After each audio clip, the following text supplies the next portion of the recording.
जय हिंद साथियों, welcome to success mission. Success mission में आप सभी का स्वागत है। आइएगा हम बात करते हैं मनोविज्ञान की। मनोविज्ञान की एक शाखा है शिक्षा मनोविज्ञान, उसी के संदर्भ से हमने कल बात की थी शिक्षा की। शिक्षा का अर्थ होता है एजुकेशन। एजुकेशन के बारे में बताया था, व्यक्ति के अंदर या आंतरिक जो शक्ति है उसे जिस माध्यम से बाहर निकाला जाता है वह है शिक्षा। और मनोविज्ञान का अर्थ भी बताया था, उत्पत्ति बताई थी, अर्थ बताया था और विकास बताया था। उत्पत्ति हुई है इसकी दर्शन शास्त्र से, और दर्शन शास्त्र के बाद इसका अर्थ क्या है तो कहा था आत्मा का विज्ञान। साइको लोगस, साइको का अर्थ बताया था आत्मा का और लोगस का अर्थ बताया था विज्ञान। आत्मा का विज्ञान ही मनोविज्ञान कहलाता है। इसका जब विकास क्रम चला तो दर्शन शास्त्र में इसको कहा गया था मनोदर्शन या मानसिक दर्शन।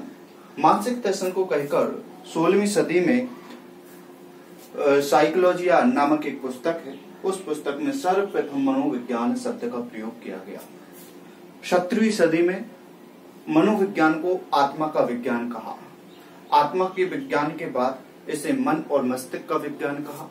मन और मस्तिष्क के बाद इसे चेतना का विज्ञान कहा, और चेतना के विज्ञान के बाद वर्तमान में इसे व्यवहार का विज्ञान कहा गया।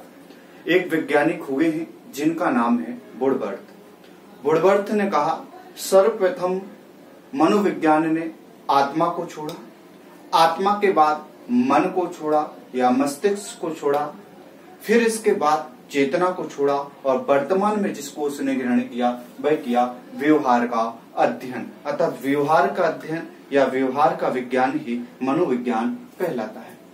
आज हम बात करने जा रहे हैं शिक्षा मनोविज्ञान। शिक्षा मनोविज्ञान का अर्थ क्या है? हमने शिक्षा के संदर्भ से भी बात की थी। शिक्षा के 3 प्रकार किए थे। पहले कौन सी प्रकार की शिक्षा चलती थी? द्विमुखी प्रक्रिया चलती थी, वर्तमान में त्रिमुखी प्रक्रिया है। इनको संदर्भ करके हमने बात की थी। आज हम बात करने जा रहे हैं शिक्षा मनोविज्ञान की वास्तविक स्थिति है क्या। आइएगा, मनोविज्ञान की वह शाखा जो शिक्षा संबंधी समस्याओं के, मनोविज्ञान की वह शाखा जो शिक्षा संबंधी समस्याओं के विवेचन, विश्लेषण और समाधान का चिंतन कराती है। यहाँ पर कहा गया मनोविज्ञान सर्वांगीण है, या मनोविज्ञान का जो क्षेत्र है वह विकास पने को लिए हुए है, और मनोविज्ञान का एक क्षेत्र है शिक्षा मनोविज्ञान। उसकी जो शाखा है वह शिक्षा संबंधी समस्याओं का विवेचन का, विश्लेषण का, उनके समाधान का चिंतन जिसके माध्यम से किया जाता है वह किया जाता है शिक्षा मनोविज्ञान। राधा सर्वपल्ली जो हुए हैं उन्होंने शिक्षा के संदर्भ में कहा कि यदि व्यक्ति का पूर्ण विकास है वह उसकी शिक्षा में ही निहित है। इसलिए यहाँ पर शिक्षक संबंधी समस्याओं के विवेचन, विश्लेषण और समाधान पर चिंतन कराती है शिक्षा मनोविज्ञान।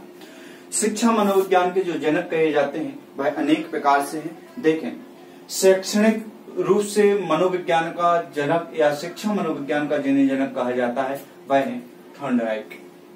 इसके बाद अमेरिका में जिन्हें शिक्षा मनोविज्ञान का जनक कहा जाता है वह है विलियम जेम्स, और जिन्हें आधुनिक मनोविज्ञान का जनक कहा जाता है, जिसके बारे में हमने कल बात की थी, आधुनिक मनोविज्ञान का जनक जिन्हें कहा जाता है या प्रथम प्रयोगशाला को बनाने में निमित्त किया था या प्रायोगिक मनोविज्ञान प्रथम कहे जाते हैं वह है विलियम वुंड। विलियम वुंड ने सर्वप्रथम एक जर्मनी में लिपजिग स्थान पर एक प्रथम प्रयोगशाला मनोविज्ञान की खोली। इसी के संदर्भ से ये प्रथम विश्व की प्रयोगशाला थी, विलियम वुंड के द्वारा जर्मनी में खोली गई। आज हम बात करेंगे कार्य क्षेत्र, शिक्षा मनोविज्ञान के कार्य क्षेत्र क्या है। सर्वप्रथम देखें, शिक्षा मनोविज्ञान का कार्य क्षेत्र है बाल्य विकास का अध्ययन। बालकों के विकास में किस रूप से अध्ययन किया जाता है। एक क्रो एंड क्रो हुए हैं। कौन? Crow and crow. ये 2 व्यक्ति थे, क्रो एंड क्रो। इन्होंने कहा बालक के जन्म अवस्था से लेकर वृद्ध अवस्था तक उसमें क्या बदलाव आए, क्या विकास हुआ, उसका अध्ययन या उसके विषय में जो व्याख्या करता है वह करता है बाल मनोविज्ञान या शिक्षा मनोविज्ञान। बाल विकास का अध्ययन किस रूप से किया जाता है, इसके संदर्भ में कहा कि बालक किस रूप से उन्नत हो रहा है, किस रूप से बढ़ रहा है, उन सभी का अध्ययन वास्तव में शिक्षा मनोविज्ञान के अंतर्गत किया जाता है। इसके बाद दूसरा बात कही कि सीखने की प्रक्रिया का अध्ययन किया जाता है। सीखने माने स्वयं सीखता है उसके माध्यम से, और सिखाने की परिस्थिति का अध्ययन कराता है। यहाँ पर सीखने और सिखाने की जो प्रक्रिया है, सीखना तो है विज्ञान और सिखाना है कला। ये किसने कहा? सीखना है विज्ञान और सिखाना है कला। यह कहा स्किनर ने। वीएफ स्किनर हुए हैं। वीएफ स्किनर ने एक सिद्धांत दिया, एक लाइन दी, उसमें उन्होंने कहा सीखना तो है विज्ञान और सिखाना है कला। उसी के संदर्भ से यहाँ पर कार्य क्षेत्र में जानना, सीखने की प्रक्रिया का अध्ययन कराता है शिक्षा मनोविज्ञान। सिखाने की परिस्थितियां क्या हैं, किस परिस्थिति में वह सीख रहा है, उन परिस्थितियों का अध्ययन कराता है मनोविज्ञान या शिक्षा मनोविज्ञान। इसके बाद चतुर्थ बिंदु है निर्देशन तथा परामर्श की विधियों का अध्ययन कराता है। परामर्श देना, कोई समस्या थी उस पर परामर्श देना या निर्देशन देना, इन विधियों, इनमें कौन कौन सी विधि का प्रयोग किया जाता है, इन सभी का अध्ययन वास्तव में किसके माध्यम से किया जाता है? शिक्षा मनोविज्ञान के माध्यम से किया जाता है। एक 5वें नंबर का है मापन और मूल्यांकन विषयों का अध्ययन कराता है। मापन क्या है और मूल्यांकन क्या है? मूल्यांकन तो व्यापक है और मापन उसी का एक क्षेत्र है। मूल्यांकन में क्या किया जाता है? मूल्यांकन में उद्देश्य जो होता है, शिक्षक का जो उद्देश्य होता है वह उद्देश्य पूर्ण हुआ या नहीं, उसको जांच करने के लिए मूल्यांकन करता है। और मूल्यांकन किसके आधार से होता है? वह अंकों के आधार से होता है। इसलिए मापन और मूल्यांकन विधियों का अध्ययन कराने में जो निमित्त है वह होता है शिक्षा मनोविज्ञान। इस रूप से अभी तक हमने बात जानी कि शिक्षा मनोविज्ञान किसे कहते हैं। शिक्षा संबंधी समस्याओं का विवेचन, विश्लेषण और समाधान का चिंतन जो कराती है वह कराती है शिक्षा मनोविज्ञान। अभी तक हम जान चुके हैं उत्पत्ति क्या, कहां से हुई, अर्थ क्या है, विकास इसका क्या रहा और कार्य क्षेत्र क्या रहा। अब हम बात करेंगे प्रकृति क्या रही है, इसका स्वभाव क्या है। सर्वप्रथम मनोविज्ञान वैज्ञानिक विषय है। वैज्ञानिक विषय कैसे है, इसके संदर्भ में यदि हम देखें, ये क्रमबद्ध अध्ययन कराता है। मनोविज्ञान सर्वप्रथम तो क्या कराता है? क्रमबद्ध अध्ययन कराता है। क्रमबद्ध अध्ययन किस रूप से कराता है? व्यक्ति की आंतरिक और बाह्य जिस रूप से प्रवृत्ति होती हैं वह क्रमबद्ध होती हैं, अक्रमबद्ध नहीं होती, इसलिए मनोवैज्ञानिक वैज्ञानिक विषय कहा गया। दूसरा देखें, शैक्षिक वातावरण में व्यवहार का अध्ययन कराती है। जो शैक्षिक व्यवहार है, शिक्षा के संदर्भ में जो शैक्षिक व्यवहार है उसका अध्ययन किसके माध्यम से किया जाता है और उसके माध्यम से क्या होता है? व्यवहार का अध्ययन कराया जाता है मनोविज्ञान के माध्यम से। इस पर सबसे अधिक बल दिया जाता है, उदाहरण पर नहीं दिया जाता। इसमें नियम और सिद्धांतों पर ही बल दिया जाता है।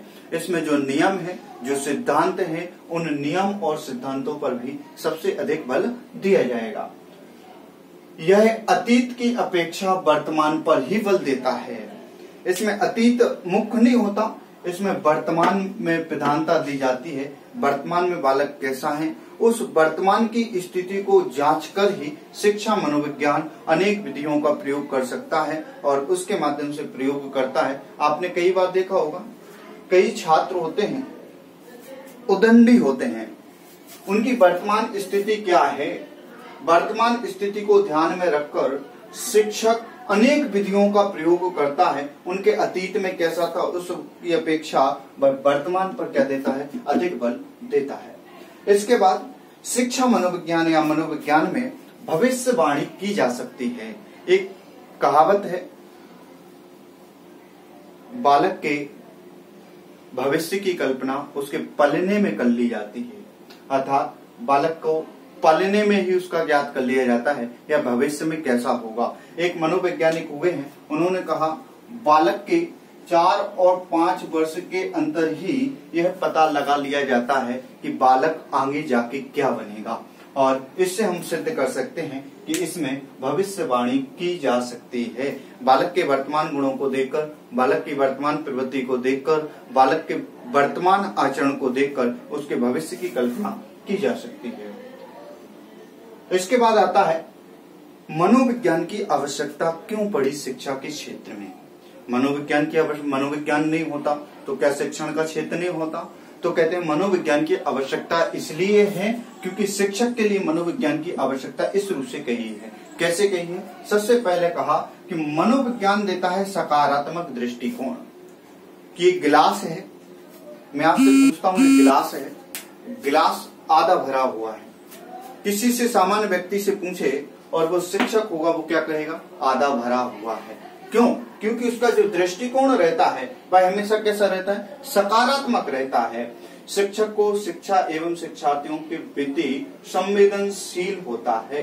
शिक्षक जो होता है वह शिक्षक हो या शिक्षा हो, इनके प्रति संवेदनशील होता है, अर्थात अनुभवग्राही होता है। उसे कुछ ना कुछ अनुभव होता है, वह पूर्व में कुछ सीखता है अनुभवों के माध्यम से, इसलिए यहाँ पर कहा संवेदनशील होता है। किसके लिए? तो कहा शिक्षा और शिक्षार्थी के लिए वह संवेदनशील होता है। तीसरी बात कही उचित व्यवहार करने में सहायक होता है।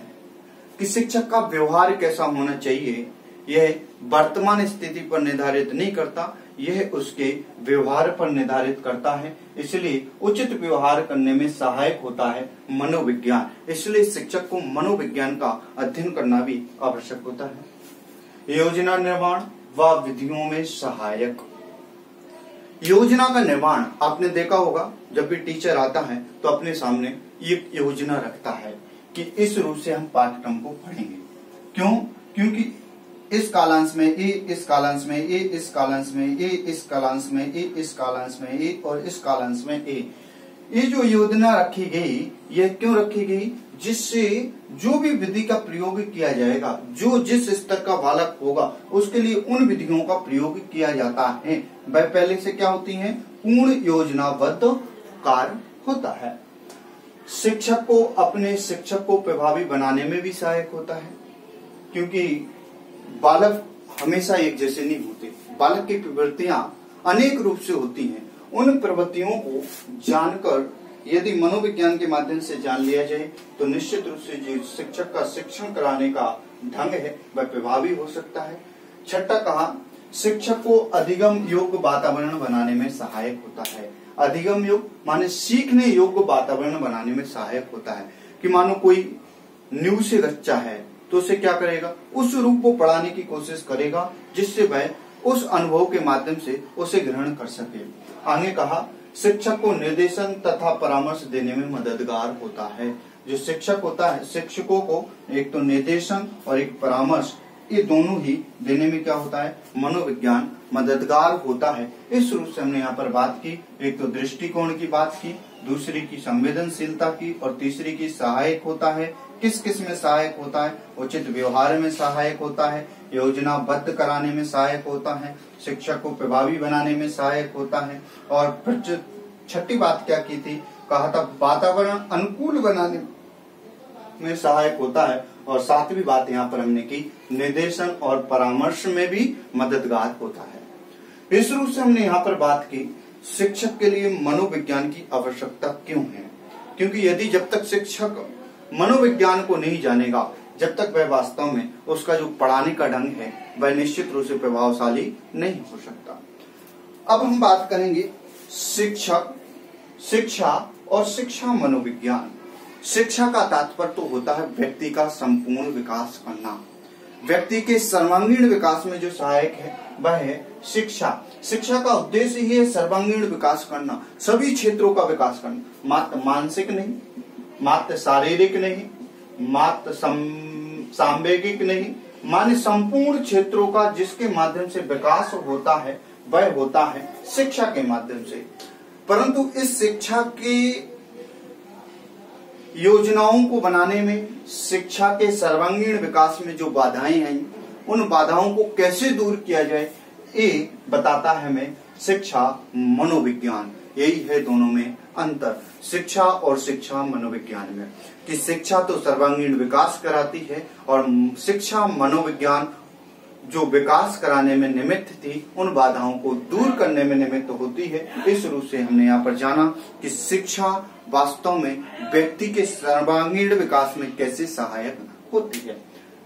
इस रूप से हमने यहाँ पर जाना सर्वप्रथम उत्पत्ति, अर्थ, विकास, कार्यक्षेत्र, प्रगति और आवश्यकता क्या है, इसका महत्व क्या है, इसको समझकर निष्कर्ष रूप क्या निकाला जा सकता है। निष्कर्ष रूप से हम कह सकते हैं शिक्षा तो है सर्वांगीण विकास कराने में निमित्त और शिक्षा मनोविज्ञान उन बाधाओं को दूर करने में निमित्त जो उसके उद्देश्य को पूरा करने में बाधक थी, उनको दूर करने में निमित्त है शिक्षा मनोविज्ञान। इस रूप से हमने आज यहाँ पर जाना।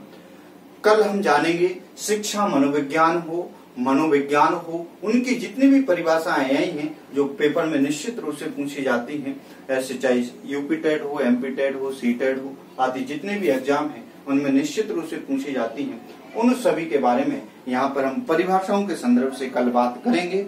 और बात ही नहीं करेंगे, उन परिभाषाओं की ट्रिक के माध्यम से बात करेंगे, क्योंकि कई बार परिभाषाएं रट ली जाती हैं और उन्हें याद करने में बहुत कठिनाई होती है।